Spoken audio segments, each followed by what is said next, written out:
Now if you come on down to Highbury, you can see Thierry Henry.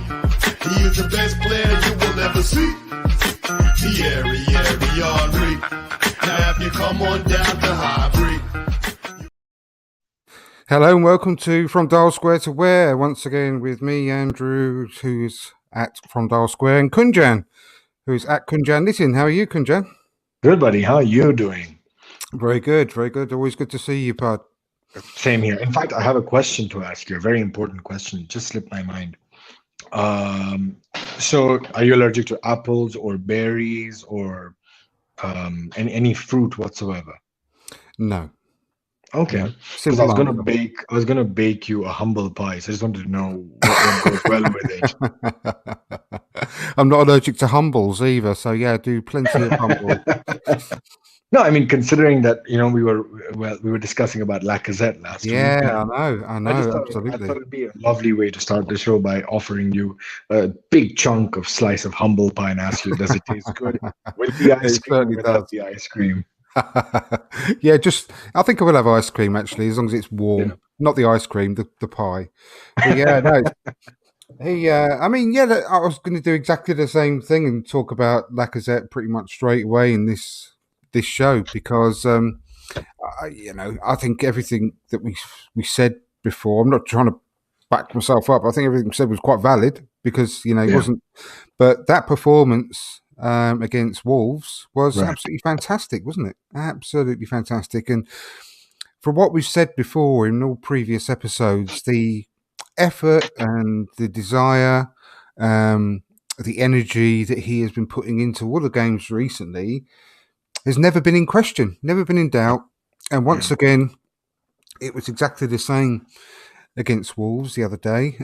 But I mean, what happened in the 95th, 96th minute, whatever it was totally deserved. I mean, because on top of everything that we've already mentioned about what he already does offer, I mean, he was putting in the shots. He was, trying his absolute utmost. He was creating chances.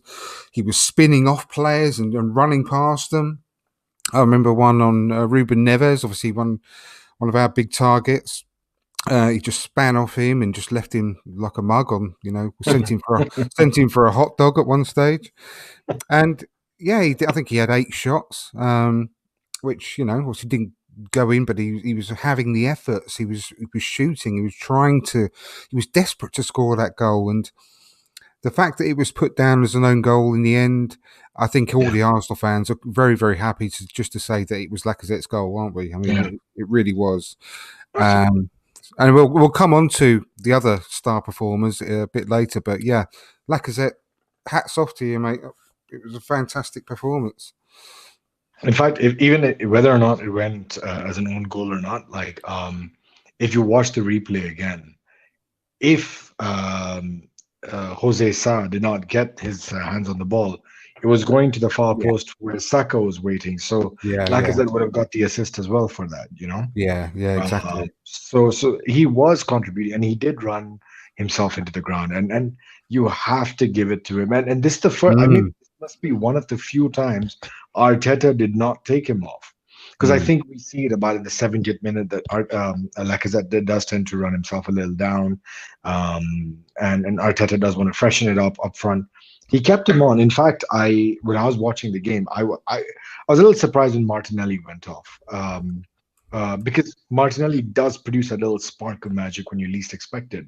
But I do believe that maybe Martinelli wasn't getting into the game as much as he was in the first half, and bringing on Pepe, who when Pepe came on, I remember I turned to the person I was watching the game with, and I said to her, I was like, either we're going to score in the dying minutes and salvage a draw, or we're going to get a penalty.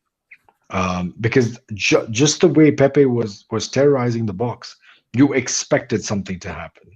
Yeah. So when Pepe scored the equalizer, I wasn't even one bit surprised. I genuinely was not surprised about that. I mean, if it wasn't for Lacazette's almighty performance on the night as well, I think Pepe coming on and producing that 19-20 minute cameo that he did, he is quite easily a candidate for man of the match as well because of the way that he's completely changed the dynamic of the game. I think we've got to take your hat off as well to Mikel Arteta because he's come under a hell of a lot of criticism for his substitutions in the past, and sort of, and when he does, when he has made substitutions, hi Melvin, it's always been quite a sort of a like for like type of thing, and he's brought them on too late or whatever, but he got his substitution spot on against Wolves, and he basically went from the standard sort of 4-3-3 we've been playing the last few games to a 3-5-2, didn't he? And he did. Taking off Cedric, and it really worked. But I mean, Pepe, when he come on, he was really dangerous, wasn't he? And that goal is such. I mean, I don't know. You class it as an underrated goal. I think from a lot of Arsenal fans have rated it, but it was such an underrated goal, and you cannot also not speak about the impact that Eddie Nketiah had on the game as well, which was hugely unexpected, really, considering the really sort of ineffective performances he's been putting in previously. But he came on and he looked like a different beast as well. It was brilliant, wasn't it? I mean, that goal in particular, the Pepe goal, that sort of really got us back on track when it was looking like it could be one of those days for us. It was just fantastic. You can't say much else about that as well. The lofted pass from Ødegaard, who was also excellent. Yeah. The work that Eddie Nketiah did, and the assist, and just the finish. I mean, I don't think anyone else in our team could have scored that goal that Pepe did, if you think about it. The way that he took it and spinned in one movement. He must have gone round, I don't know, 200 degrees, spun round and finished it in just exactly the right position, right next to the post. Was unbelievable. To think about one thing that in all of this I've not read or heard anywhere is before the game started, I was a little worried. About one thing, and that was we did not have Emil Smith-Rowe. At the end of this game, not a single person has turned around and spoken about Emil Smith-Rowe. And this is what we talk about, getting a good squad depth, that everyone's going to wonder about Watford, that are we going to start with Pepe? Because if we start with Pepe, where do we start Pepe? You drop Lacazette. If you drop Lacazette, who takes that position? If Emil Smith-Rowe comes back into the team, where is he? This is a good headache to have. Yeah. If you track back a couple of years back, if we had an injury to someone like Gibbs, our next best option was Andre Santos. Now that's a headache. That's not a selection headache. That's just a headache to have. And right now we're not even speaking about someone like Lokonga. We're not speaking about someone like Tavares. Tavares came on for what was it, 3-4 minutes? Yeah.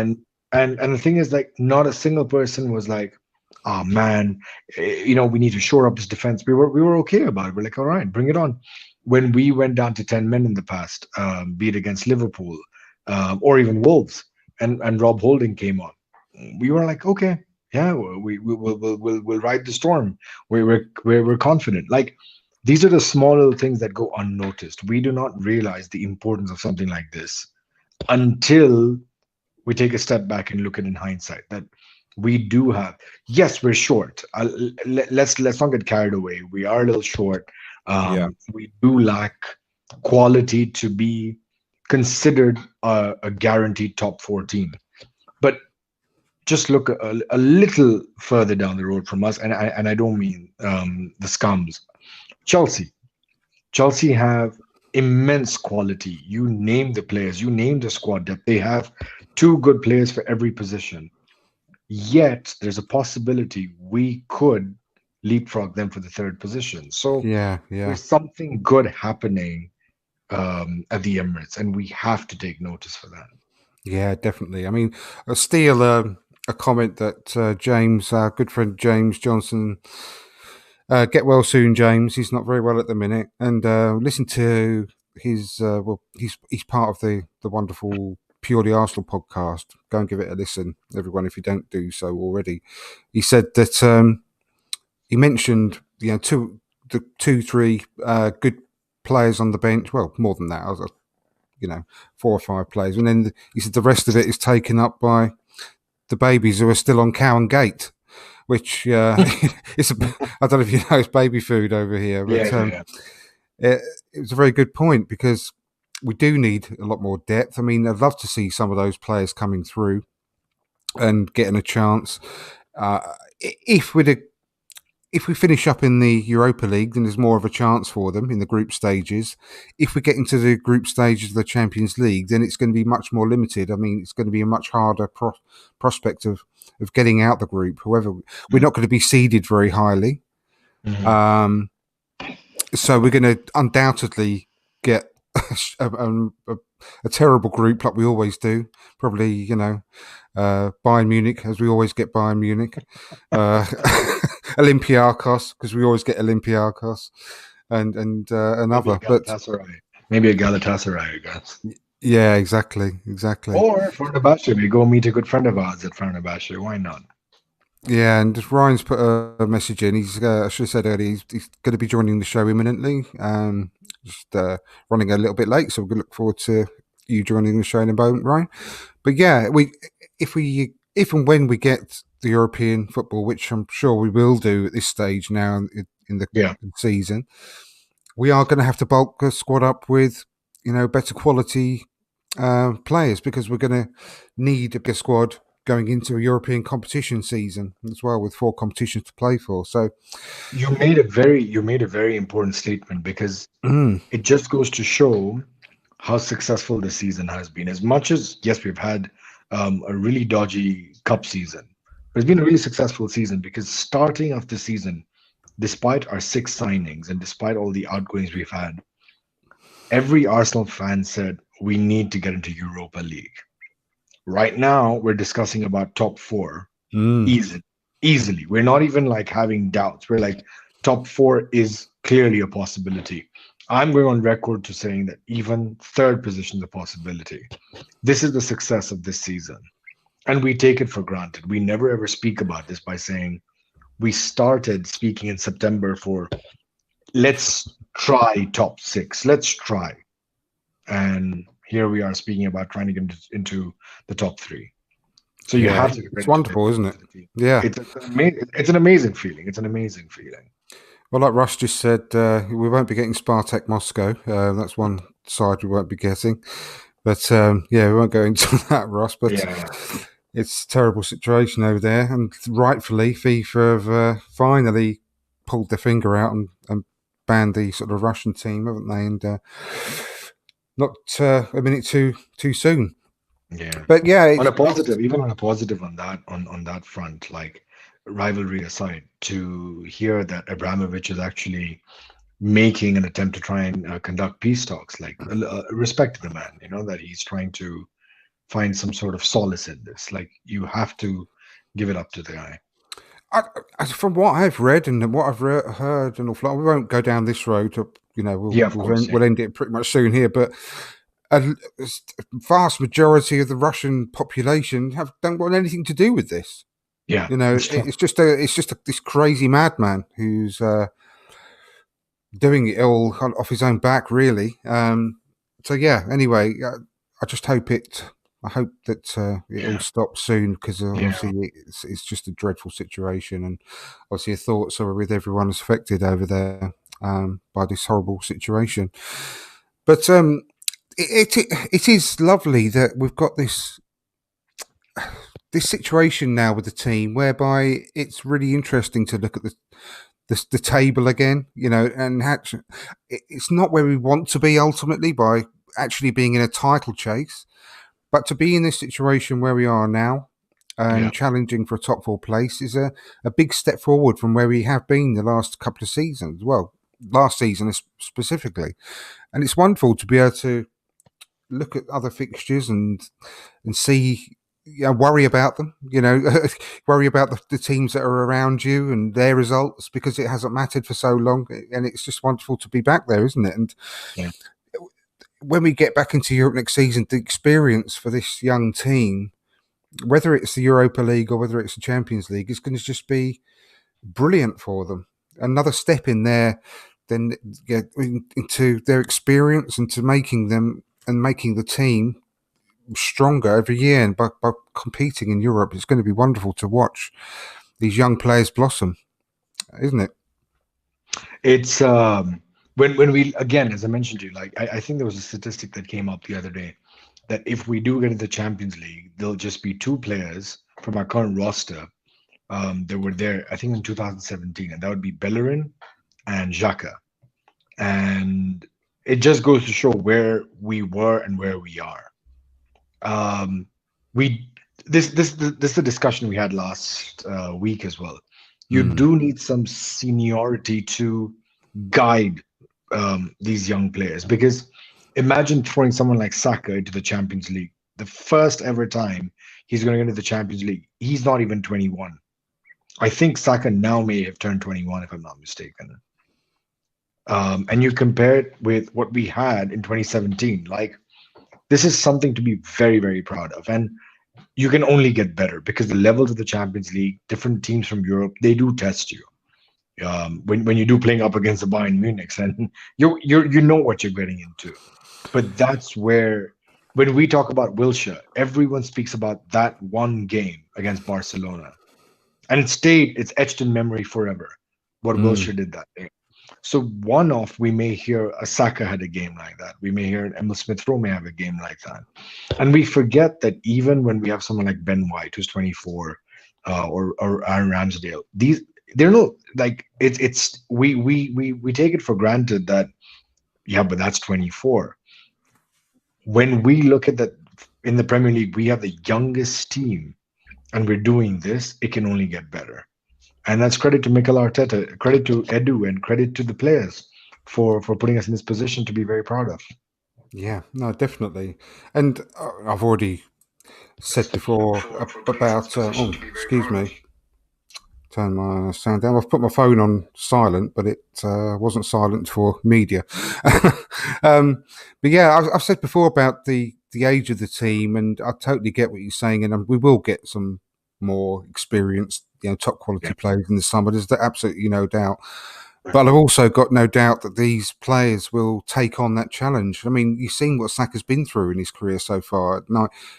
19 last summer for England in the Euros, and he was depended on by Gareth Southgate towards the end of that competition at 19 because he knows that he will deliver. And he's that kind of player. And we saw previously with the wonderful Ajax team that got all the way to the semi-finals, and their average age was similar to the Arsenal team now, and they surprised everyone with their team spirit, the way that they work together as a team. And I've got no doubt that our young players could do the same, and surprise a lot of people in that competition. So it can only be so more exciting to start thinking about what's going to happen in the summer, and how the team, because there's no way that they're not haven't been thinking about that for the last few months, maybe a year ago, with their targets of the players that they want to bring in. And I just cannot wait to see who they're going to be, really, and what's going to happen. Will Xhaka stay another year, and he's going to, they're going to supplement him with better players around him and make Granit Xhaka's sort of exit from Arsenal a bit more of an elongated thing by phasing him out of the team by bringing in new signings, or will they just get rid of him in the summer and bring new players in straight away into his position? Will Emil Smith-Rowe, if they're going to continue playing this way, will he take that left 8 role that Granit Xhaka is sort of fulfilling at the moment? Will he be sort of eased into that role towards the end of this season? What strikers are they going to bring in? Because one thing I was going to ask you as well, have you ever in your life seen a team that has got rid of their 3 main strikers in 1 year?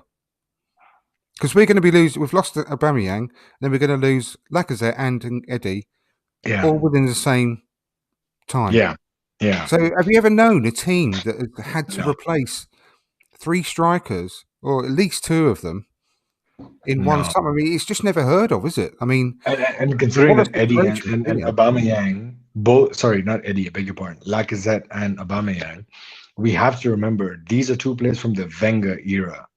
So it's a big part of that whole lineage that it comes to an end. And thus I said that the 2017 team that is going to be put out there, the only two players we're going to have from that are Bellerin and Xhaka, and both of them we have doubt. So we may just And be going into the Holding as Champions well. League. But he didn't start in the 2017 campaign. The last game we had, he did not start. Oh, right. I thought you meant Wenger players. Sorry, yeah. No, we still have a couple. I think Holding yeah. you mentioned is there. Bellerin Yeah. is there. Xhaka is there.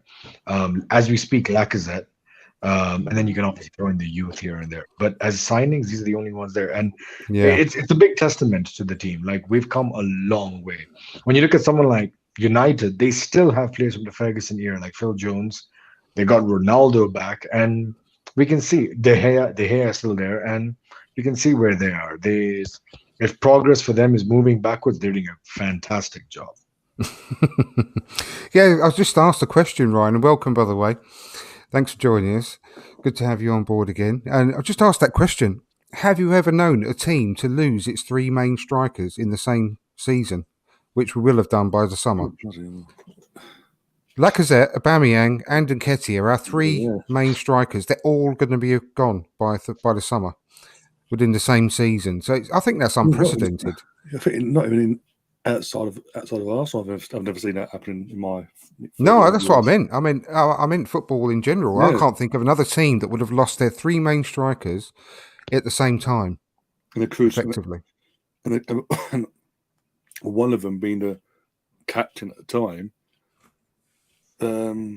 just dropping his backside basically for the last year and a half, and then obviously we've let him go, and we're still, even with the likes of Eddie and Laca still here, we're still competitive in terms of what our aim is for this season, getting back into Europe. Forget the Champions League for a second here. Our main objective this season was to get back into Europe, full stop. The fact that Champions League there's a possibility of Champions League is an added bonus to us. And I think another thing that sort of was working for us in one sense is, as we've been discussing, even we did a stream during the game, is the work rate of the current two strikers that are due to leave in the summer. Their work rate is far superior to what we've got for the last year and a half in one game from Aubameyang. Yeah. I mean, that's sort of helping the professionalism from the two players respectively. We've had that conversation. I've had a massive slice of humble pie already, personally myself, because even though, at that point it was, accurate because he wasn't doing much. He was always, always working hard and putting the effort in, but he wasn't coming up with any kind of end product. In that one game alone, it was just fantastic, wasn't it? And you have to also take your hat off to Eddie, because I think he had a brilliant cameo as well, which was completely unexpected. So yeah, if they carry on the same way the rest of this season, it's going to be such a massive bonus to us because we need them. And Pepe, when he come on, he was pretty much, if it wasn't for Lacazette, he would have been man of the match for me with his 19-minute cameo as well, Ryan. It was just absolutely unbelievable. There's the change he made when he came on. He was just instantly an impact, wasn't he? And that goal was just absolutely sublime. I said to Kunjan before he joined, I don't think there's anyone else in our squad that could have scored that goal that he scored, Pepe. The way that he took it and span on the spot and whipped it into the near post, it was just lethal. It was just beautiful to watch. Yeah, the way he took it, as you say, no one else. The only person who would have come close a few years back would be Lacazette. But obviously, a few years have passed now, and it is what it is. But yeah, Lacazette, Pepe, there's been a lot of pressure as well. The AFCON tournament aside for a second, there's been a lot of pressure putting him in this season. Why, when he does play, he's not putting enough effort in this, that, and the other. Or the championships only really he's level in England because of X, Y, and Z. He plays League Cup games. I think AFCON came at the perfect time because he went off, and he had no pressure. Is this literally do what you need to do for your country? And I saw it in the highlight form, but was a completely different Pepe to what we've been seeing for this season, really, consistent wise. And I think he showed on Thursday night. There's a potential that he's carrying that over back to Arsenal. When it can only benefit us as long as the rest of the team do their job as well at the same time. Yeah. Well, I mean, Arteta himself said that when he came back from the AFCON, he seems like a different animal. Words to that effect, he seems to be really in top form. And I think what killed him was the signing of Willian, personally, in his position, because if you remember, he really performed well after his first season. I think his numbers were right up there with regards to goal scoring and assists. And then he finished the season off really well. He was man of the match in the cup final. And then we go out in the summer and get some decrepit old guy from Chelsea. And he took his place straight away. And I think that pretty much killed him. And I think what really killed him was the fact that apart from the opening game of the season, Willian just was, well, we all saw, he was just a complete disaster of a signing, let's be honest. Yeah. But for that first half of the season last year, no matter what Willian done on the pitch or off the pitch, he was constantly getting picked. And Pepe's just like, hello. And the one time he does get picked, he goes get sent off and get berated nationally to the world. And that must have literally just completely. Because we didn't have to wait until the end of the season to see the Pepe we saw from the previous season. Yeah, and it's gone back. See, this is what I mean, and I think he gets so much bad press from a lot of Arsenal fans, and I think it's really sort of undeserved. I think if you actually look at what he's done when he's been on the pitch, the minutes he's been on the pitch versus the amount of goals and assists he's created, I think he's up there with the best, really. But he just never gets that run in the team. I mean, Kunjan, can you see a future for him past this summer? Yeah, because again, Pepe is a very versatile player. And we see that even with Wolves. I agree with the Willian thing, but we also must remember there was an emergence of a little boy called Bukayo Saka that takes that spot, because Arteta did try playing both of them.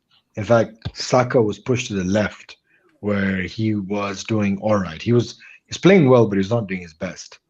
Pepe was occupying the right, but inconsistent. There's some games he's Maradona on steroids, and then the other day he's Madonna on steroids. You're like, what's happening? You see? And it's not good for me. And you were just like, okay, this is a very inconsistent player.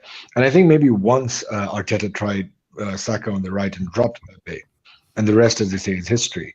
Pepe does have it in him to be, I don't want to say world class, but to be class. There's a player in there. We've all seen it. We can all believe it. And this is something I've always said. There's a lot of discussion that goes on behind the scenes at the training ground that you and I are unaware of. And even if you watch Pepe's body language, there's a certain sluggishness to him. When you see other players, when you see an Odegaard, there's a spark. When you see a Gabriel, there's a spark. When you see a Martinelli, there's a certain spark. Pepe has a certain sluggish thing about him.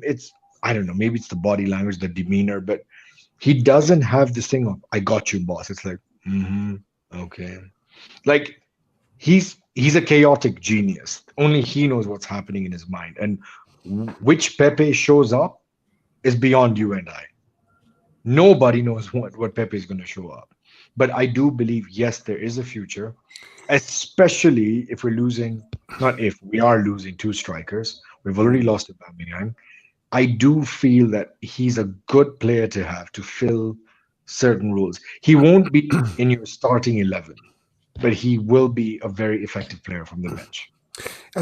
Ever since he joined the club, pretty soon afterwards, I was convinced that he was the best finisher at Arsenal. And I was, till to this day now, even when we had Aubameyang, Lacazette still in the team, I still think now he is the best finisher at the club. And I've always been consistent with the fact that I love watching him play, but I really want him to stay onwards from the summer.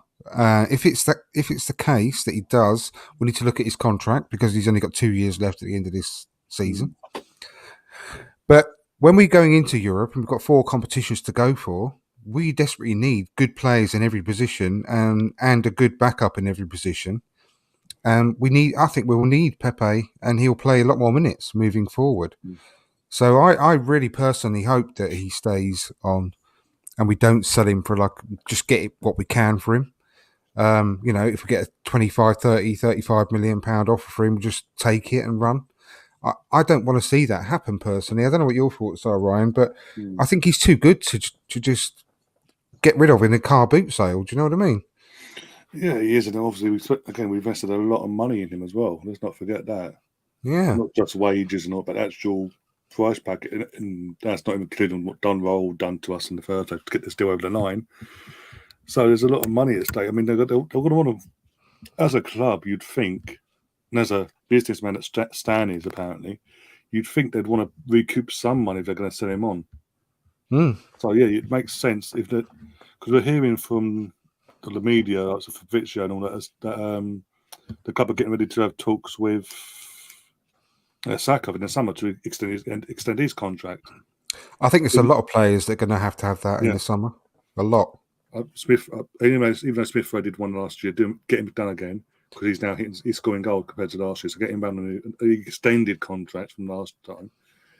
Saka, Martinelli, your Ben Whites and all your Ramsdales, get all the ones that literally, no matter what happens this season, have got us into Europe. Get them on getting new contracts because some will work out, some won't, and the ones that don't, we need, as I say, to recoup our money. And I think Pepe, again, this is another thing with Pepe as well. He's not this season particularly complained about not starting week in, week out. He's sort of the sudden, not just him, but the sudden happiness of being part of the squad and being a part of what's going on at this team this season. We're not seeing I want to be playing X amount of games or I'm out of here. They're all just knuckling down and getting on with it, and he's one of them. And again, for a guy of his talent, and he has got talent. Let's not get it twisted. That's kudos to him to do that because he could quite easily just throw his toys at his man. We've seen it with the lots of when he's been dropped or when Emery was here. He was in out squad. He wasn't happy. So I think this is the one thing that Arsenal are getting praise for. It is that the squad unity, the sort of what Southgate's done with England. Like no one's bigger than anyone else. It's all for one.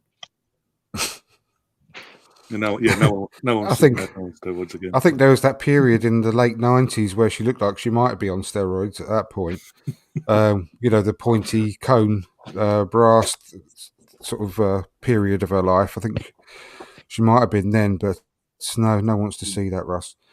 But no, I think a lot of the players are going to have their contracts looked at because of the qualification. If we get in the Champions League, I'm sure that a lot of them will have in their contracts, written into their contracts, that they will get a rise. And remember when they took the deduction in the wages during the lockdown? First lockdown, yeah. And there was a thing in place, wasn't there? I think you're going to say anyway. Go on. Yeah. I think that they will get that money back, won't they? By qualifying. I don't know whether that was if we get back into the Champions League this season or whether we get back into the Champions League within X number of seasons, or if we get back into the Champions League in the duration of your contract, you'll get that money back. But I'm sure that nowadays they would have got an automatic increase anyway in their salary if we do qualify. But I think the vast majority of these young players, even the ones we signed last summer, will need to have their contracts looked at again if we get into the Champions League anyway, because what they would have achieved cannot be understated, really, if you think about it. And again, we're not saying as well that they all have to sign a new contract straight away. It's starting. No, of course not. Getting the negotiations underway with the players and all that, so they know they're wanted still, and we've got time. We're not rushing doing the lastminute.com and players run down their contracts like we have seen with Eddie. No, you just need to speak to their agents and say, look, we will be looking to discuss a renewed, longer, better contract with the player, and like you said, get the wheels in motion straight away. There will be a few that we will need to action pretty quickly. Yeah. And obviously, Saka top of the list because I think he's down to 2 years in the summer as well, isn't he? Yeah, in the summer onwards, yeah. Yeah, so there's going to be a few that we need to sort of highlight immediately, but the rest of them, just set the wheels in motion and let them know that we are going to be doing that for them, because it's it's going to be an unbelievable achievement, really, if they get this top four. And I heard that James Nicholas, I don't know whether you listen to the Ask blog or watch, his YouTube channel on the On the Whistle things, and he said himself as well that he's really annoyed by the media and this sort of thing where they say no one wants to get this top four position, and sorry, go on. They're not taking into account our form, lately. He said, like, we desperately want this top four position. If you look at our results, over the last sort of dozen games or whatever.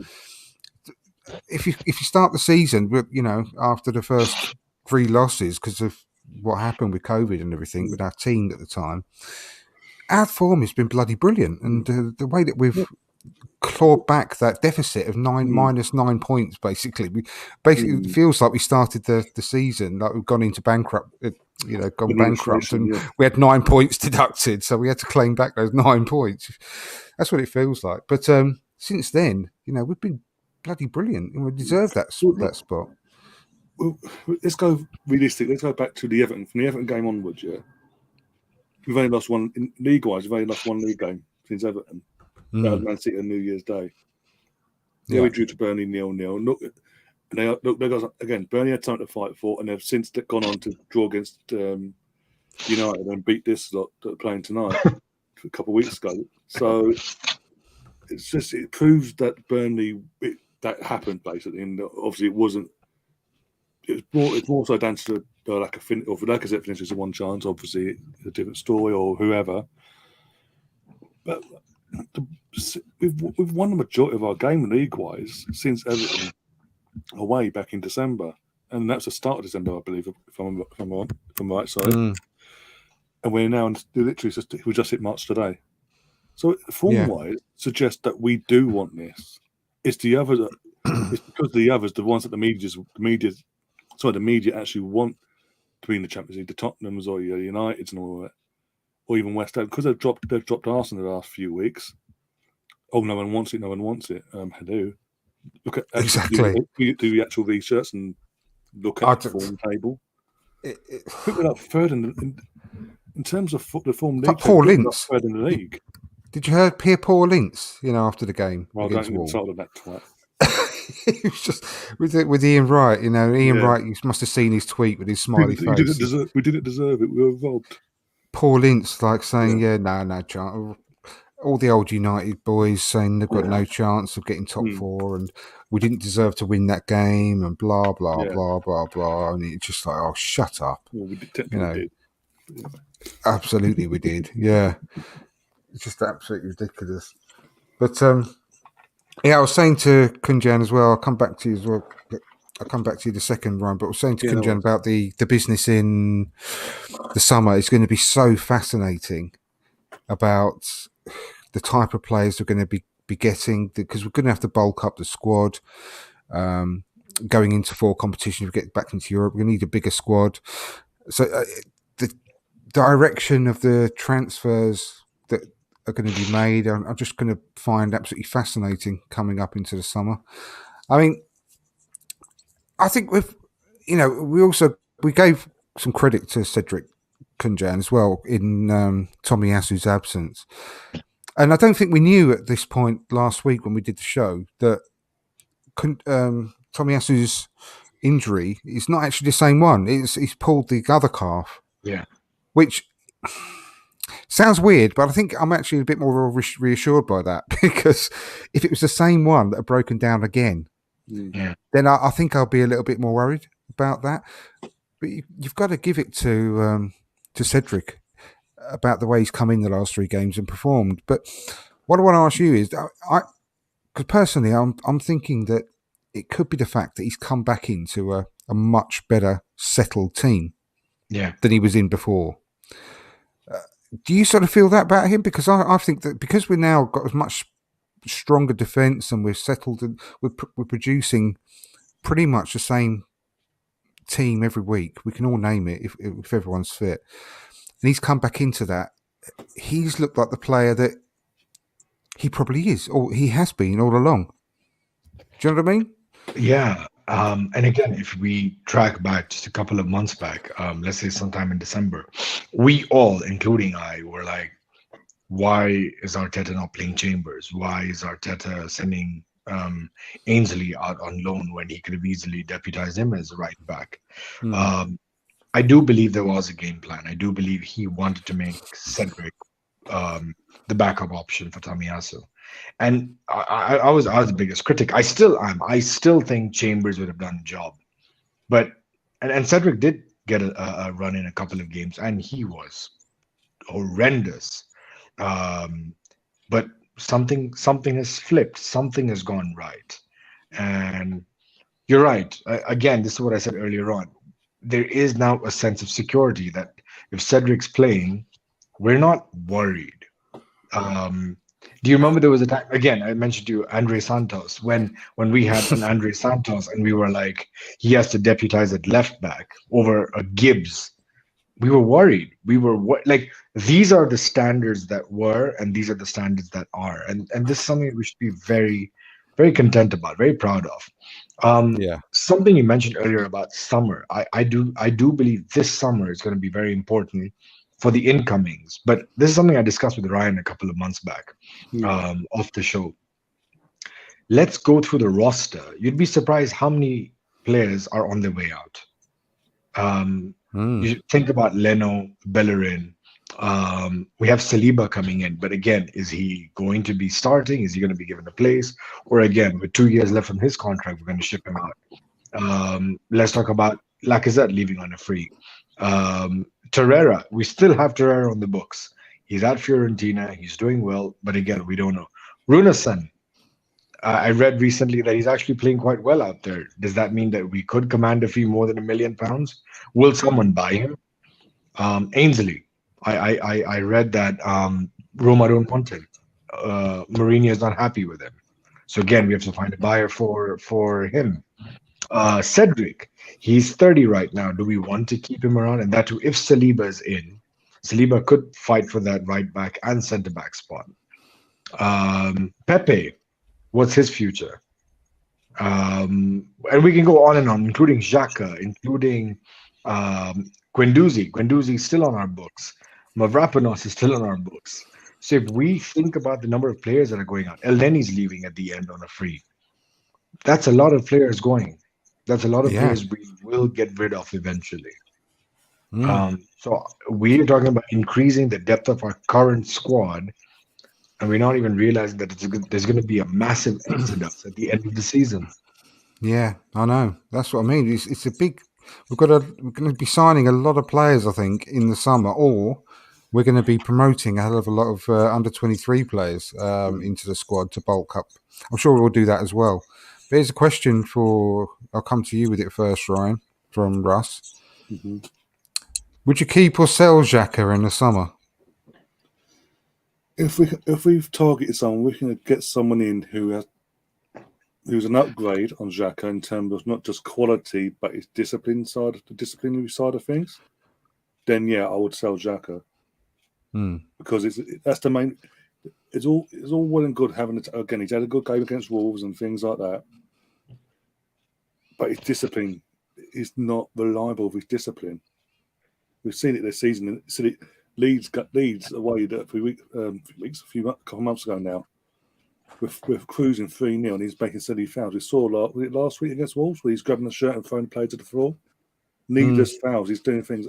They're the reasons in my opinion, we need to let him go because we need experienced players in that midfield that we can rely on from a discipline side of things. It's all well and good having the talent that he has on the ball when he is behaving himself. But 9 times out of 10, he's making silly fouls and getting sent off, etc. It's all the discipline that counteracts the talent. That makes sense because Yeah. he's not on the pitch. He's letting the team down constantly. And I know Russ has mentioned the amount of red cards Vieira got over 9 years. Majority of them red cards were at the start of his career at Arsenal. Then he got in the early 2000s, he got a rocket subbed up his backside basically by Adams and all that, and said, "This needs to stop. You're letting us down too much. We can't cope." And he went away instead of doing what Granit does and goes, "It's just my game. I'm not going to evolve. I'm not going to change." He went off and changed himself. He changed his mentality. He changed his game to an extent where we saw the talent on a consistent basis. And he wasn't giving away he needed the stats. He was never. Very rarely did he get sent off near the end of his time at Arsenal. The last, he's here for 9 years, yeah? 5.5 years? I can't remember him getting sent off more than maybe once in the last 5.5 years of his time at Arsenal. Yeah, no, exactly. No, I agree. We're Granit's along the lines of, well, it's my game. I can't change. And that's not the right attitude to have because we need it. We need players of his quality on the pitch, not off it. Yeah. Do you know, if he had the mentality and the attitude of El Nini, he would be twice the player that he is. Now, El Nini's obviously clearly not the most talented player in the world, but I can't think of a better standard of professionalism. He's right up there with regards to that. His attitude and professionalism, the way he trains. If he had a bit more sort of quality on the ball, bit of technical ability, he would be a world beater. And you know what? We've got so much business to do, as you said, Kunjan, in the summer, when you've got to bulk up the squad anyway. But when you consider all the players that are leaving as well, including El Nini, it makes you think that would it be worthwhile? I mean, I know it sounds strange and stupid, but we've got so much business to do in the summer. There's so many players that we need to get. It's a shame almost that El Nini's not got another year or two on his contract to give us another bit more time because he never complains when he doesn't play. When he does, he's limited, but he never. You can never say he doesn't try his absolute utmost on the pitch, and he's not terrible by any stretch of the imagination. He's a really steady 6.5, 7 out of 10 every single game, and that's it really. You get the occasional 30-yard one thunderbolt from him as well. Better shooting than Partey. Yeah, exactly. But he's almost an ideal backup sort of midfielder because of the way that his attitude and, like I said, professionalism. He never complains, and when he does come on, he gives his all. So it's almost a shame, really. But I couldn't agree more, really, with what Ryan said about Xhaka. We desperately need an upgrade on him, and he's had 6 years now. I think he's been with the club.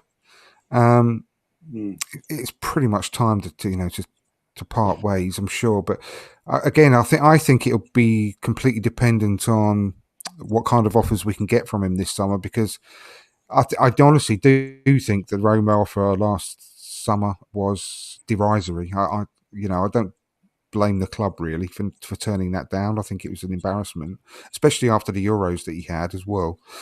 So, I mean, what's your thoughts on it? So, you've got to take into account everything else you've got to do in the squad as well, haven't you? Really? Yeah. If we get rid of Xhaka, we have one senior midfielder, just one. We don't have any other senior midfielder. It's actually, I don't know why I'm laughing. It's almost like it's pretty shocking, isn't it? Really, we're getting rid of all of our strikers, right? All of them. And then we'll have a backup striker in Balogun. That's it. That's it. And we'll have one midfield. It's embarrassing to say one midfielder left. Just think about it. That when someone asks you who's the eldest player we have in Arsenal, at this rate it could be Cedric. Cedric could be the eldest player we have in Arsenal, and he's 30. And he's 30. Yeah. We were moaning about Willian. We wouldn't mind a Willian at this point just for the experience. Oh, just God, no chance. I don't give a shit about his experience. I don't want to hear that bloke ever again. No, I know what you mean. Yeah. I'm just joking, but but my point is that I think Xhaka too polarized of an opinion to have. Because he's done something well this season, but he's done a lot of stupidity as well. Sorry to cut in, but it's almost like as well is it's the final bits and pieces that we're sweeping out to clean out from the previous Arsenal. Yeah. And we're moving forward. We need that line in the sand almost to say that that's it now. That everything that was has gone. And Xhaka's part of that, isn't he? Because of he's almost a symbol of the old Arsenal, of us doing things wrong. It's not his fault in loads of cases. And most of the time, he's done stupid things on the pitch, but he has become the figurehead of what was wrong at Arsenal at the time, hasn't he? Sure. Because of his attitude and everything like that, and telling the fans to fuck off and blah, blah, blah, blah.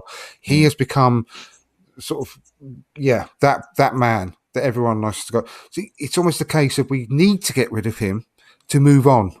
Yeah. And really, really show that we are a new team. The whole squad would have been completely changed by that point. So it's basically all, not just because of, we want an upgrade on him. It's almost symbolic. Do you know what I mean? I get it. But again, it just takes me back to what we've been discussing for weeks, that we see what's happening on the pitch. We don't know what's happening behind closed doors. And all the reports are coming out that he's that guy who puts his arm around every player and is there to spur them on. Like, I'm not saying have Xhaka play on the pitch. I'm saying have him if he's making an impact behind closed doors. I don't want Xhaka in the starting 11. And I've seen that. Like, you're right, get an upgrade. Arsenal fans were divided when we spoke about Neves coming in. Guys were like, we don't want Neves. You keep your Ruben Neves. We would not even pay 10 million. Right now, the same fans are like, that's Neves. Get us Ruben Neves. Get us Ruben. Yes. I mean, so we have to remember one thing, that this is the polarized fan base. But if today you got a Ruben Neves to replace Xhaka, we'd all be up in arms like, that's fantastic. Do we know what Ruben Neves is going to bring behind closed doors? Do we know Ruben Neves is going to be that focal point as a leader behind closed doors who will say, come on guys, don't worry about it, we may have lost today, but tomorrow is going to be a better day. We don't know this. I think this episode of the show is giving me a bit of anxiety, to be honest with you, because the more and more we think about it, it's really worrying about how much we've got to do in the summer, right? Because it's like what Ryan, like Kunjan just said. Well, before we even come to the striker situation, because like we've said already 100 times in this episode, we're getting rid of all of our three main strikers this season. So we're going to have no strikers left apart from Balogun. And if you want to include Martinelli, fair enough. But in the midfield, the way things are going, and this is even if we keep Xhaka, right, we're going to be left with in the summer a total of Xhaka, Partey and Sambi, and that's it. Three midfielders in the entire squad. And then you've got the under-23s, you've got Patino, you've got Aziz, etc. Blah blah blah. You can to a certain extent, especially if we end up in the Europa League, for example, you can pad the squad out with Aziz and Patino in the group stages and so on. But as it stands, you can't really include them because they've got hardly any first team experience at all. So we're literally down to three. And I'd say if you're going into 4 competitions, the minimum you'd need in midfield is probably 5 or 6. 5, I'd say I wouldn't want any less than 5 to choose from, because you need the opportunity to play 3 in midfield or 2, or even a midfield 4 in some cases, like if you're doing a 4-1-4-1 type of, you know what I mean. But anyway, I'd say 5 or 6 probably you'd need in the squad. Maybe the 6th one you can use a Patino or an Aziz. But we're down to 3 already, and that's even before we're looking at selling Granit Xhaka. So when you consider the work we've got to do up front as well, I'm starting to get real anxiety about the summer, and getting all this business done before the season kicks off even, because Arsenal and the way we work, that's very unlikely. And we could go into the season with an incredibly threadbare squad. Yeah. It's quite worrying, isn't it, really? You just reminded me of Arsenal's transfer business for the last 2 years. Yeah, I've been saying for the last 2 seasons, going into the last 2 seasons, we need to be ready. A first team squad needs to be ready before the first kick of the ball for the season. None of this never are. overlaps until deadline day crap. We'll get the odd one or two, but I've just listened to the Arsecast podcast for the last 20 years, and you can listen back to like the trolley dash of 2012? The 11-12 season, yeah. Yeah, 2012 after the 8-2 defeat, yeah. Thinking back to either from there, we've hardly ever got our business done until the end of August, like the end of the transfer window, literally right at the end, and it's never done. And I keep saying this every single year. I'm surprised that everyone's surprised that it's always left late, because, and if we don't know this year, we're going to be really struggling, especially if we have to play early cup games as well. So that's the point. Oh God. Well, as I say, look, the club, Edu and Arteta must have an idea, but I think in terms of actual making a move on that, it's a bit dependent on when we secure not just European football, but where we're finishing the league. It'd be either the top 4 or the other side of it. Yeah. The second we secure either side, that's when they'll get they'll hopefully get the head out of asses. And no holidays for Edu in the window. He had enough last year. He had like 3 or 4 last time when we're in the midst of a window. So he stays and he's the head of the department for crying out loud. He needs to stay indoors with this team and work their fucking asses off, because as you say, we've got a lot of work to do. We've got to place Aubameyang, who's an experienced striker. We've got to place Lacazette. We've got to place Eddie. Balogun's coming back, but he's not going to be ready to be leading the line. So he needs to be. He'll still be a squad striker, like the early stages of the Champions League, group stages, or whatever, and the cup games, mainly the cup. Theoretically, mainly the cup. Theoretically, he could replace Eddie. So technically, that's one thing sorted. Ideally, you've still got to go and get 2. Yeah, exactly. Goal-scoring strikers. Exactly, yeah. And I saw on Twitter today, was it Twitter or I can't remember, but that Man United have already pretty much secured the signing of Sam Johnston from West Brom in goal for the summer. Don't need him, but okay. No, I'm saying things can What the reason I said that was things can actually be happening behind the scenes now. Yeah, that's true. That is true. I mean, so we need to be doing that. What year it was then? We signed Podolski. The year we signed Podolski, we signed that was announced late March, early April that year. Yeah, before the summer window even opened. That's right. He had to stay there because they were in a relegation battle at the time, weren't they? Yeah, Cologne, wasn't it? It was that. Cologne. Yeah. So yeah, again, we even looking. Oh, one sec. No, wasted it. No, so we've shown in that moment that we can get our business done if we want to early. It's just a matter of the urgency from the team. I think, as you say, there's so much needed. We've not just the players leaving on the end, leaving on the free. There's a players you want to get rid of anyway. There's upgrades. No matter what happens this season, the squad still needs upgrading in certain departments, as we've been discussing throughout the night. Mainly midfield, and obviously the striker roles, because obviously we'll be having no strikers as it stands. So we do need to sort of address. They're the main areas to address. That's the one thing we said last year. We needed a backup left back. We needed more midfield, and this was before the Granite thing came back and bit on the arse. And X, Y, and Z. And they did. To be fair, the club did address the areas that we did single out last year. They addressed the left back. They got Sambi Lukonga, and they couldn't get another midfielder in because Granite in the end stayed put against our will. Who else have we been in? We brought in, trying to think now. Tommy Ansu and we brought Ramsdale. We had Ben White. Ben White for 50 mil again. A lot of questions. They've all worked out. These are Odegaard, Tavares, Odegaard as well. That's another thing. We needed if we weren't going to get Odegaard in, we needed to go out and get a creative midfielder. That's something they set out to address from day one last summer. So I think this recruitment set up with Arteta, Edu, and obviously the team and behind the scenes, they all know the areas that need addressing, thankfully, because they can't say they don't, because they did it last year. So, and how many were brought in right at the end? Yeah. How many were brought in right at the end in the summer? I think the Ramsdale Tommy just Asu. dragged on. I think it was on Ben Foster's podcast a few weeks ago. I was watching it, and he was saying Arsenal came to me literally as I was being called, as the announcement for the Euro provisional squad was made. So that's how far in advance that was put in motion.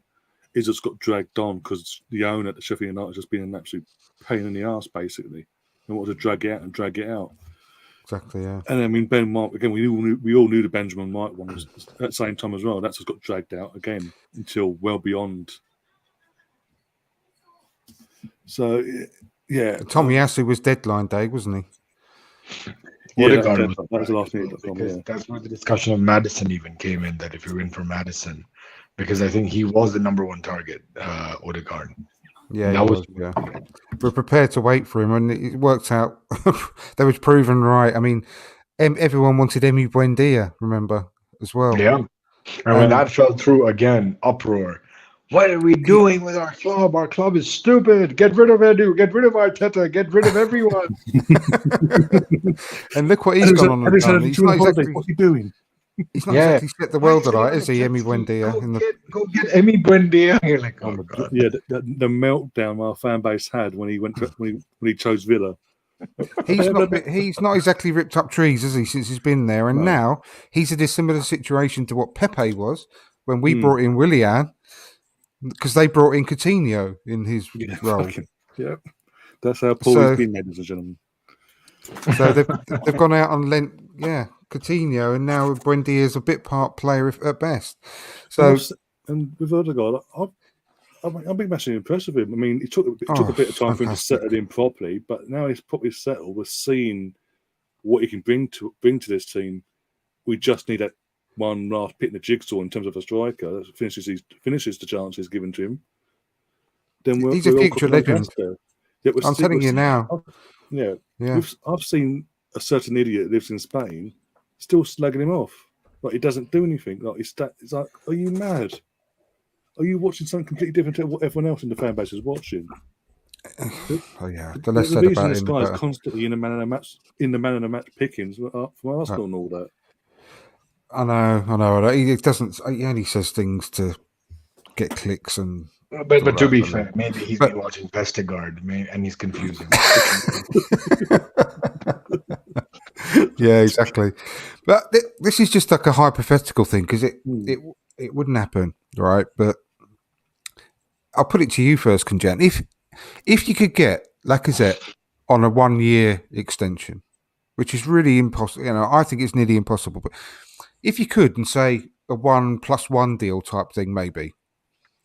Just to give you that extra year, because it's going to be such a massive job to get all these players in that we need. If it means getting number one striker target this summer, and then we could get the second striker next summer, for example, and you could give Lacazette a contract for another season in the meantime to give us that bit of extra time to make that transition. Would you do that? Yes, if we get our number one striking target, because obviously the transition would be so good, and having Lacazette off the bench would be a really good option. And also, I guess getting Balogun in the mix would help. Yeah. In an ideal world, I think that's the perfect transfer window where we get our number one striker, we sign up Lacazette for a 1-year extension, pave the way for Balogun to become the second in charge, and then once Lacazette leaves, bring in a replacement. Yeah, no, I think that's the perfect scenario. That is the perfect scenario. I do, but I'm putting myself in the position of Lacazette, and I would want, at my age, I'd want a 3-4 year contract, which I think you probably get in France, somewhere like that, or Spain, or whatever, and play the rest of your days in the nice sunshine with your aching limbs, play where it's nice and warm and hot. Who wouldn't want that? at that stage in your career. But I would actually 100% not, for learning from the mistakes, I would not give him like another 3-year contract, for example, under any circumstances. No matter how well he's played this year, I would never do that, because we've been burnt so many times in the past. And everyone's going, oh, yeah, but look how he's playing now. Look how he's playing now. We'd give him that contract, and next season he'd be dead. He would not do anything. We know that for a fact. But if you could give him if he would accept another year with maybe like another year tagged on at the end, just for a bit of security for us and for him, but it could be broken within 12 months with no cost.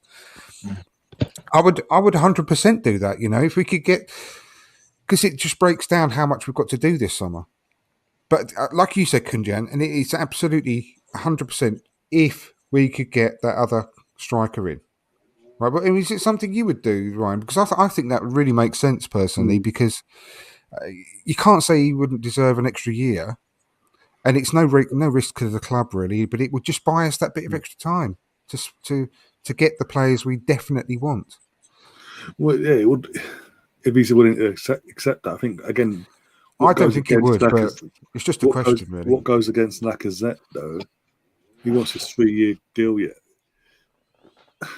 His age goes against it. It does go against him, sadly. He's 30, 31 now? Maybe 30, I think. I think he's still 30, yeah. I think he's 30. So, yeah, I mean, there's a reason back in the day when Wenger didn't, once you hit that age of 30, you'd get a 1-year contract, because he knew once you hit like, your trajectory of your career just goes, and financially it doesn't make sense for us. And we need, as you said, we've done this before, and look what it's got us. Since obviously the early 2000s, we've gone down that route. We've gone, okay, we're bending the knee. We need you to stay, so we'll give it a cut. And look what it's got us. We did it. Yeah. We gave Aubameyang most recently. That's the most recent one in the club's mindset.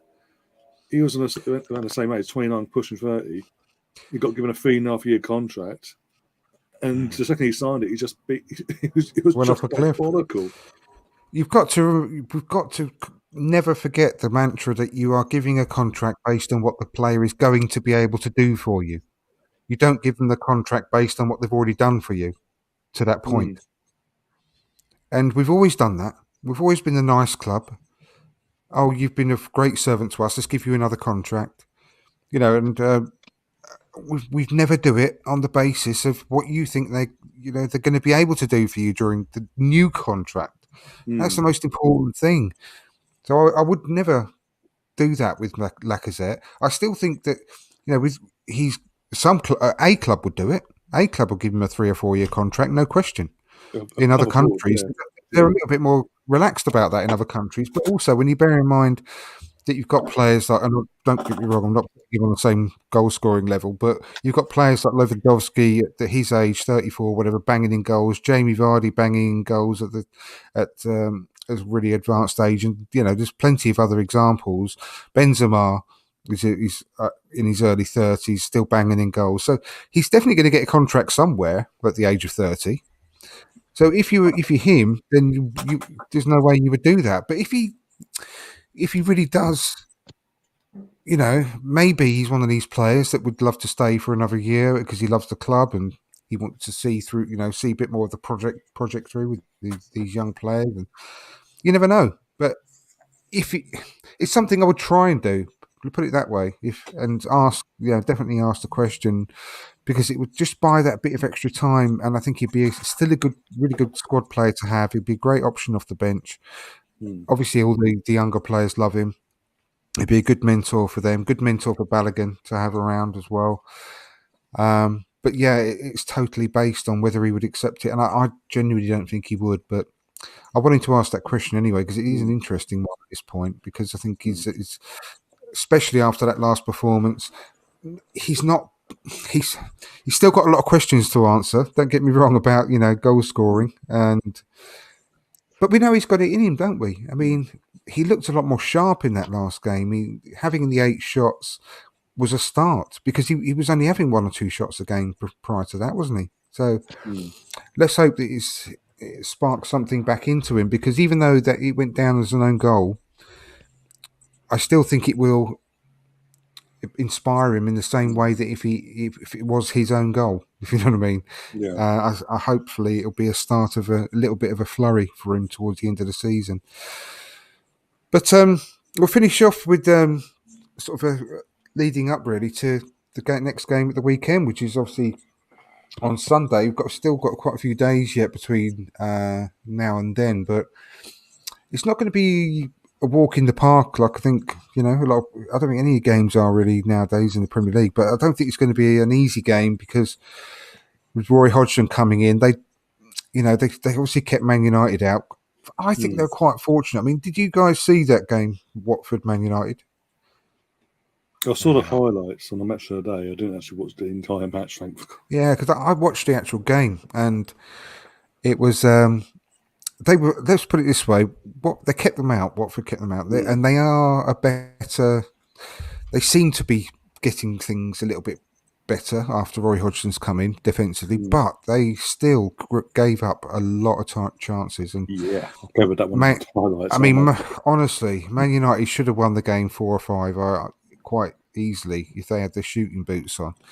I mean, some of the misses Ronaldo made. I mean, you'd never believe that was Ronaldo missed those chances. Yeah, there was that chance in the second half. Was it Elanga had a chance? Literally, there was good build-up play. He got through the defence and he just boom, wide. I was like, yeah. So really, I mean, and the fans booed. I mean, the fans were booing at full time. And yeah, obviously he dropped points at Watford and all that. But it was more so down to the lack of finishing more than the Watford actually did their job. It was, yeah. I mean, all it tells me is if we turn up on Sunday at Vicarage Road and take at least one chance, put one chance in the net, we've won the game. Because again, this is a thing of Watford. I'll come back about me in the arse now. I said this, but even though he has improved in defensively, there's still no attacking threat apart from Dennis. Even if he's not getting supply, they've got. I mean, the front three could be all right with Josh King, Dennis, and Sarr, but they don't seem to be clicking properly at the moment. I mean, I've never rated Josh King as a striker, but he's playing out left now. He's a good player, but he never scores enough goals, does he? He never has wherever he's been, as considering he's supposed to be a striker. Sarr is obviously a very, very good quality player, and Dennis is proving to be having a fantastic season so far, but they seem to be a group of 3 individuals more than the group of 3 that work together brilliantly. But and Russ has just said as well, Watford won't be a rollover. I honestly don't think they will, and I think it's going to be a tough game. I don't think it's going to be many goals in it again. I think it'll be 1-0. I think it will be 1-0 either side. I do. I think it's going to be a tight game as well. And once again, the same with every game. I couldn't give a monkeys if we win 1-0 by the ball trickling over the line with an own goal or something like that. I don't care as long as we get the 3 points at the end of the day. So, I mean, how are you seeing it, Kunjan? Are you quite sort of approaching it with a bit of trepidation, or do you think it's going to be a bit of an easy game? Easy. Nothing's easy, unfortunately, in the Premier League. No. But I'm just looking at Watford's fixtures, and their last victory was against Man United. That's their last victory at home. Yeah. So, I mean, I'm not writing the script. It's pure comedy in front of me. Don't say it. I mean, it's funny. They got spanked not too long ago as well, a couple of games ago, didn't they? Against Crystal Palace. They lost. That's it. They lost 4-1 at home to Crystal Palace. Right. And I'm just looking at their home form. It's dreadful. Because again, against Brighton, they lost at home. They lost. They won away to Villa. They lost at home to Crystal Palace. They took a draw at Old Trafford, and now they have us. Yeah. So when you look back, their home record has been quite poor, and it gives us confidence. And again, we're on a ride. So, sorry, Roy Hodgson hasn't been there long though. What was he? 2 games he's had, 2 or 3 games. Yeah. 2 about a month, yeah, give or take. I don't think he's had that many games though, has he? No. So he's only just starting to sort of try and strengthen up the defensive side of the game, and But yeah, I still wasn't that impressed with them against Man United. But sorry, I cut in there, Kunjan. I mean, I know that their form is pretty dreadful, but Yeah. I don't think you can ever take a Roy Hodgson team to be a pushover, can you? And I hope he's not quite got his his full message over to all the players fully yet, but before the weekend. But he's probably just about getting there now with the amount of time he's been with them on the training pitch. Yeah, but again, they're right now trying to get any point and every point they can get. Looking at the league table right now, Burnley do have a strong position of getting out of the top three, the bottom three, beg your pardon. It looks quite bleak for Norwich. Watford, it's in the balance, so they are going to try and fight for every point that comes their way. But I do see it. I think I agree with Ryan. I do see a 1-0, maybe even 2-0 to Watford. Yeah. I can't think of I'm thinking of something like a 2-1 to Arsenal. Maybe like Ryan said, a 1-0. And when I say 2-1, I possibly thinking of maybe they obviously get a penalty against us like they always do generally. But luckily you haven't got Troy Deeney anymore. But yeah, I mean, it's like Russ said earlier on that Sarr is just really quick, really rapid. So maybe something like that, bring him down during a run, maybe get a penalty, free kick, that sort of thing. If Xhaka's marking him, I guarantee they're getting a penalty. I guarantee. Yeah, actually, I'm just going to go back a little bit because I just thought of something else I wanted to actually have a quick word with you guys about as well, and that's about Kieran Tierney. And I'm sorry, I can't think of which podcast I was listening to, but someone made a valid point when I was listening to a podcast recently about his recent form and the fact that he's not been the same sort of attacking force that he once was. And it seems to sort of, I think it overlaps a little bit, but a lot of it is down to since Tomiyasu has been out the team. And I can't remember who it was that was saying, but because Cedric is much more of an attacking sort of fullback than a defensive fullback. We've always been a team where we've had a bit of a lopsided sort of way of playing defensively, whereby when we've got Tomiyasu in a team, that obviously Tierney pretty much plays as a winger. And, he's got that threat to move forward. Tomiyasu can push back in slightly more centrally to make a sort of a back three. Xhaka always used to sort of drop back a little bit to cover Tierney as well. But because we're not playing that way anymore, and because we've got Cedric in the team that is much more of an attacking fullback, that may be the reason why Tierney has been asked to play a slightly different role recently and play more of a sort of a Tomiyasu type of fullback role than what he's more sort of naturally capable of doing. So have you noticed that, either of you guys? I'm going to come to you first, Ryan, because obviously just spoken to Kunjan. I'll come to you in a second, Kunjan. Have you noticed that he's been sort of a lot more defensive lately? And I think that might be quite a good explanation for it, personally. I think this, not just recent, I think this season as a whole, he has played, he's been more defence minded, but he's sort of got the balance right. So just because, we've always known defensively he's a good left back, and we've seen he likes to get forward and get that ball in the box. I think he's been more calculated and more balanced with these attacks now. And he's not just going gun ho because he knows it knackers him out. And I think that's a good thing. Maybe that's the thing that Arteta's pulled into one side during pre-season, maybe, because I've noticed that this season as a whole. And maybe, maybe Arteta, one of the coaches, pulled in one side and said, "This is where you can improve. You work with us. You'll benefit us, not just us as a team, but it'll benefit you as a player. If your fitness maintaining, not stopping little niggle injuries. We've had one this season, little niggle, compared to that we get 2 or 3 by now. So Yeah, again, I mean, it could be something that's been coached into him from pre-season. That's to say that we've noticed you we don't want to stop you going gun ho, like going forward and crossing. We want you to keep that. but we get the balance right between attack and defence, because you know he can do both. Yeah.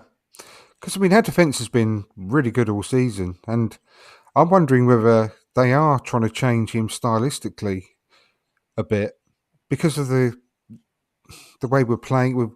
We've had a few different formations this season, but I think it's always been the case, and he openly said it once, didn't he, that Arteta, that he wanted to ultimately play like a 4-3-3. And we're seeing that the last couple of games, especially, that he's definitely moved towards that.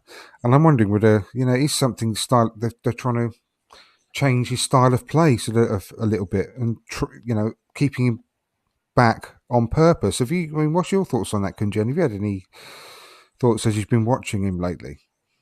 So the two things again. I think it was the manager of Scotland who said that Tierney would be perfect as a centre back. And we saw that against Wolves when we took off Cedric. Kieran Tierney slotted into a back three very easily, but he did open up the space on the left. He wasn't bombarding forward, and he's not making the darting runs he did last season, but he is sticking to his channel, and that's why we're getting a lot of space on the left where he's whipping the balls in. And that's where, if we had a Vlahovic, we would be converting those chances. But we don't have a big, tall target man. So I do feel that having him bombarding forward right now is a little redundant, which is why maybe he's trying to be a little conservative with that. But it's working. Again, there's a lot of work that is being done in silence. When we speak of the victory against Wolves, we're talking about Pepe, we're talking about Lacazette. But we're not talking about the composure Gabriel had despite his mistake. We're not talking about how many times Ben White pulled the ball from the goal line all the way into the center circle. We don't speak about these moments. So I do think that the defense has been a huge unsung hero as a collective. Yeah. And maybe that's why we're little. I think all that glitters is not gold, and this is the best example that yes, Tierney is not what we were seeing last season, but he's doing a lot without us noticing, and he's been if he's leaving Tavares out, there's a reason. Yeah, no, I think so, because I mean, obviously Tavares has been another one similar to Pepe, really, but unlucky about the player he's playing behind regarding the amount of minutes he can get. But moving back onto the weekend and thoughts about that, Ryan. He definitely didn't have a bad game, but I think it was a fairly quiet game for Martinelli, wasn't it, against Wolves? I think it's safe to say. Yeah, go on. And all I was going to say is, would it be worthwhile just resting him for this upcoming game and giving Pepe a chance? Maybe. Well, I think again we'll discuss this before the Wolves game last week, that I would have started. Again, we didn't know the situation with Smith Rowe at the time, so I think that's played a big part in Martinelli having to start. But I think again, if all players were available in them positions, I think Martinelli would have been on the bench, because there was a lot, not just riding on the game itself, but a lot of emotion in that game from Martinelli's point of view. Because obviously, as far as he's concerned, and obviously us as a club and the fan base, he was wrongly done by literally 2 weeks ago. So it's his first game back as well, so it's still fresh in the mindset. It's still that burning thing, and he did it, and he could have used it to the advantage and sort of used that burning sensations. He's like, right, I'm going to prove a point to you today. I'm not going to get sent off. I'm going to keep my cool, but I'm going to punish you. But he didn't, did he? He was just so he was very timid, holding back. And maybe again, it's another thing of him being young, that in a sense, when I say young, I mean in terms of the amount of gameplay he's getting, maybe he does need a bit of time on the bench again, a few more games on the bench, allow Smith Rowe or Pepe to come in. And if they do, the thing is, if you put Pepe in that team and Saka on either side, they can hit the change throughout the game because of their preferred footing and all that. So that benefits, that causes defences more problems because they don't know who they're dealing with it from 1 minute to the next. You've also got Smith Rowe, I think he started training again, isn't he? As well now there's photos after his illness. today from the Emirates, in the training. Yeah, I wonder why they're training at the Emirates. By the way, that's a weird one, isn't it? Strange. They never train at the Emirates. Yeah, Emery tried doing that, didn't he? When Emery first came in, it was Yeah, the day before every home game. He'd literally have the Emirates sort of shut off so the players could go in and they train on the pitch and sort of make it a fortress sort of thing, mindset wise, or that sort of European thing that they've, because we've seen it in Champions League when we were in it, but when that's Barcelona or whatever European team came to town, no matter what class they were, they'd always the day before go into the stadium, obviously our stadium or whoever, and do training there. So I think we'd have all this horrible music piped through saying "We are going to kill you," all this death metal shit coming whilst they're training. But yeah, it's a weird one. Now we're training there like so early in the week. But anyway, that's a good sign that we've got ESR back. I'm very excited because obviously, like yourself, I love Smith. I love the fact he's broke into the team. And this season, especially, that his first proper season, he's our top goal scorer as we speak in all competitions. Yeah. He's contributed 12 goals in all comps this season so far. He could potentially, if he avoids injuries and all that, hit the 20 goal mark. And for your first season at any club, that is amazing. And it's unreal in the Premier League. Yeah, unreal in the Premier League. You get a lot of really sort of experienced, footballers, the strikers in the Premier League who struggle to get to double figures on a season to season basis. So the fact that he's actually done that, I think he's got 9 in the Premier League. So unless barring some kind of, God forbid, anything happening to him, he's definitely going to get 10 in the Premier League as well. So, yeah, it's outstanding, really. But it's lovely to have these headaches now where we're talking about the game coming up. And we've got a lot of... I mean, it sounds strange considering we've got rid of our best striker, our captain, a former captain. And we seem to be struggling to get all the players into the team that we want into the team. So now we've got a selection headache, a nice selection headache coming up for the weekend. Where Saka's pretty much tied up that right side, as we mentioned, which has been a big problem, obviously, with Pepe to break into the team. Lacazette is pretty much one of the first names on the team sheet at the moment. And then we've got a choice of Smith Rowe, Pepe, who came on to that great effect, and Martinelli, for the other slot. So it's great to have that selection. But I suppose people will just point to the fact that, well, Smith Rowe came on as a substitute and then scored several games in a row. Pepe came on, obviously against Wolves, scored as a substitute, so might as well keep them where they are. But I don't know, he just looked a little bit flat the other day to me, Martinelli, uncharacteristically.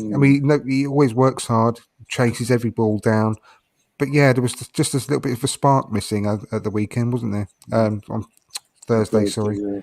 I think again maybe it's a case of because we don't know how far in advance they knew about Smith Rowe feeling a bit under the weather, non-COVID related, obviously, but still.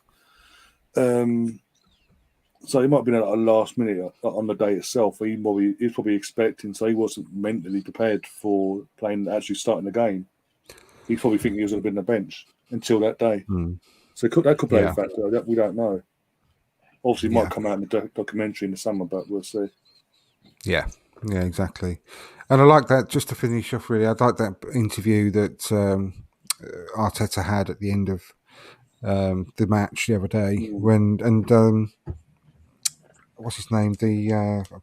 Russian time. That's right, yeah.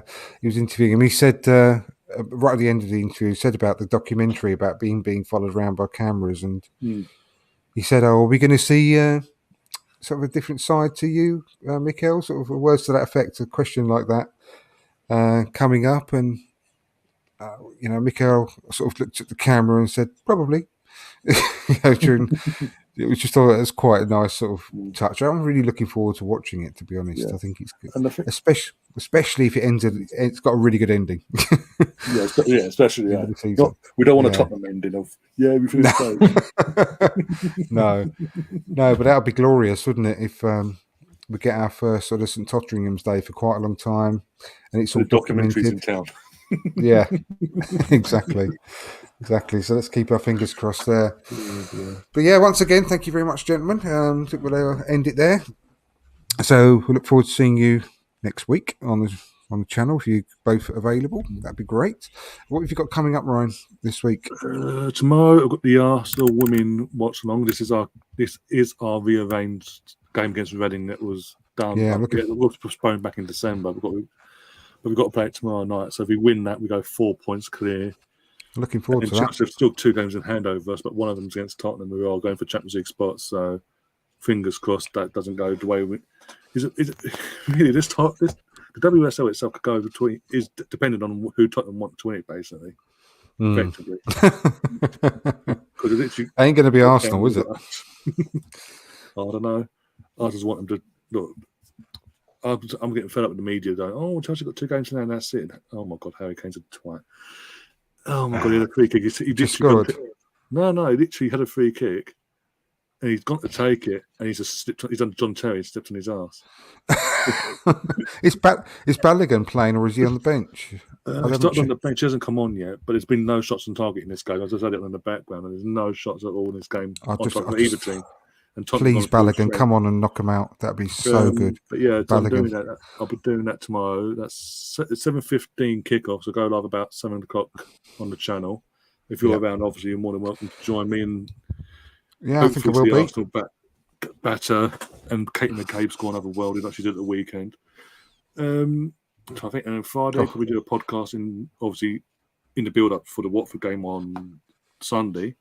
Match of day on Saturday, stream wise, and then a literal double bubble watch along stream.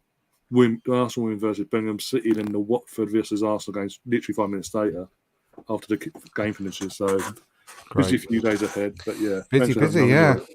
Yeah, I'll come and join you tomorrow on the stream. Anyone, honestly, but if you haven't seen Katie McCabe's goal from the weekend against Liverpool, just urge you to go and have a look for it on YouTube, because what a strike that is.